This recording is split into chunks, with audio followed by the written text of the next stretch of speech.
What's up guys, welcome to my channel. Thank you so much for taking the time to watch this. As you can see in the title, I'm going to be talking about writing my Medium blog post.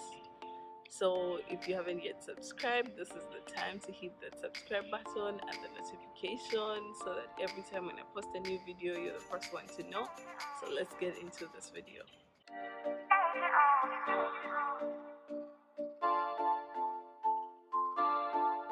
Please pardon me, I'm going to be looking on my computer to read the notes, and also I feel not so good, so I have a cold and I'm trying to deal with that right now. But anyway, let's get into it. I feel like we need to talk about writing basically as a community, as the developer community. There are very many circumstances where people come out and say, oh, I can't write that because it's been written about. I think I've seen a tweet that really described what I felt about writing and what I actually felt when I started writing, and I'm going to put it right here. But to begin with, I just want to give two reasons why for me personally I write. The first reason is that writing is a way for me to keep notes. It's like the same thing with going to class and writing your notes and keeping your notes somewhere so that one day when you need them you'll pull them out.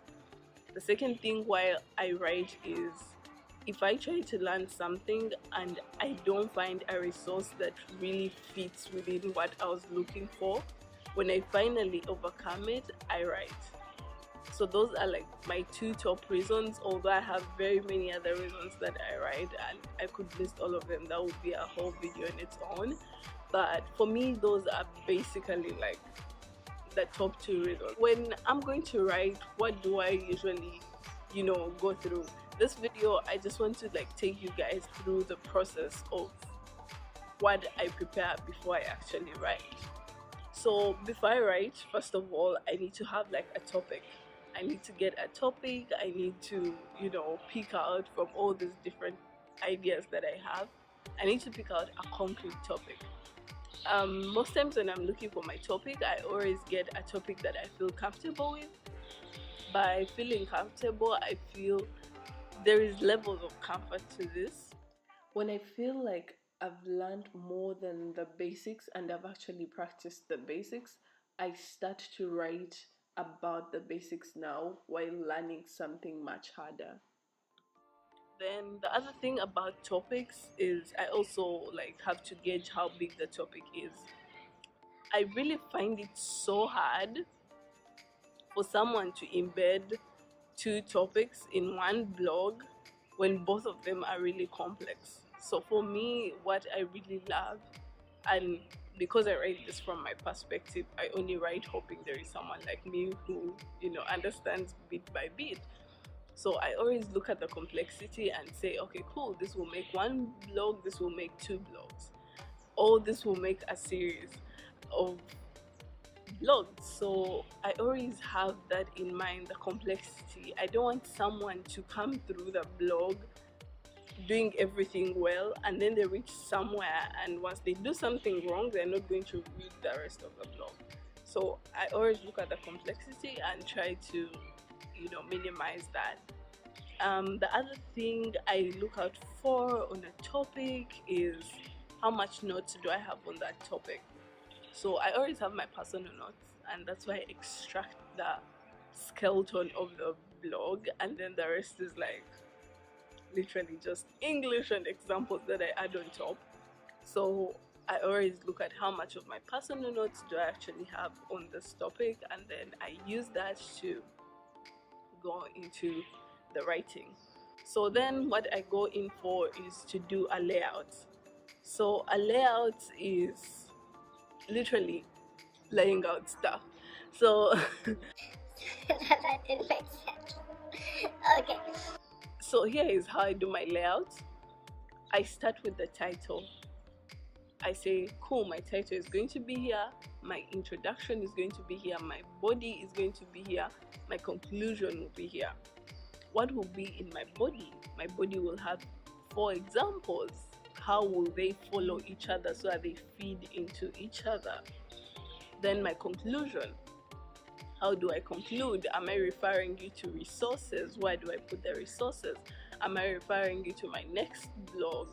Where do I put that? Am I encouraging you to learn more on the topic and contribute? Where do I put that? So for me, that's what goes into the layout of the blog. And then once I'm done with that layout, I start to write. So what does it mean to write? To write means you take each of those parts of the layout and write a paragraph or two on them. I love having to write about each example a day.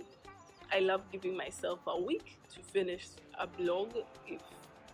If I'm doing, weekly, sometimes I can do 2 weeks, depending on how complex the topic is, depending on my own personal schedule. But why I give myself a whole day to write about something is I will spend that whole day when my mind is focused on that. If I'm writing about variables, I will spend my whole day, my whole research, everything I do will be focused on that. So that gives me time to be able to harness as much on that topic as possible so that I can put it into the blog.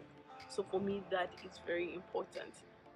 So after writing, I go in and start to do the editing. So I go in one more time, I read through, I do the spellings check, I do the grammar check, I make sure everything is flowing the right way.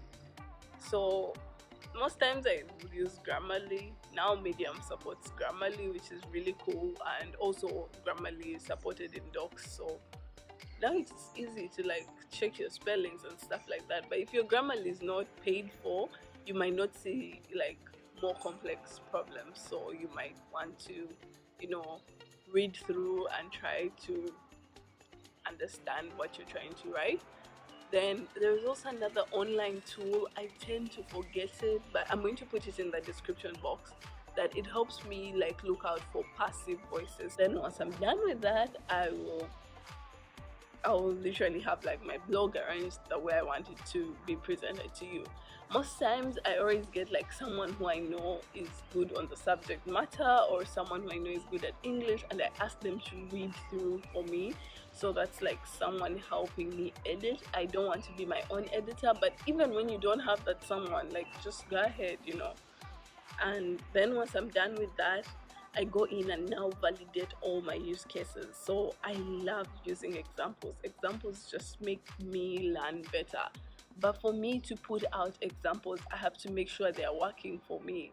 So I come up with examples from my own understanding, but I have to run them on the computer and see all the possible outcomes before I give them to someone else to also do them. And I love doing this because it makes me believe in my work even more. Then after that, it's time to make visuals or graphics for your article.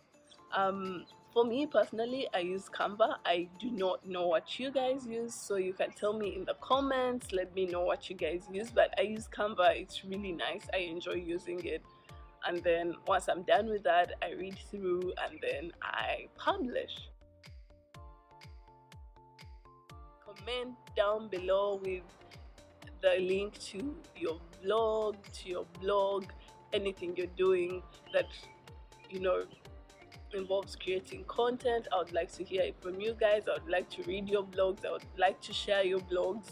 I would like to actually have a whole segment dedicated to sharing people's resources so that we can also be able to learn from each other. Thank you so much and have a good week. Bye.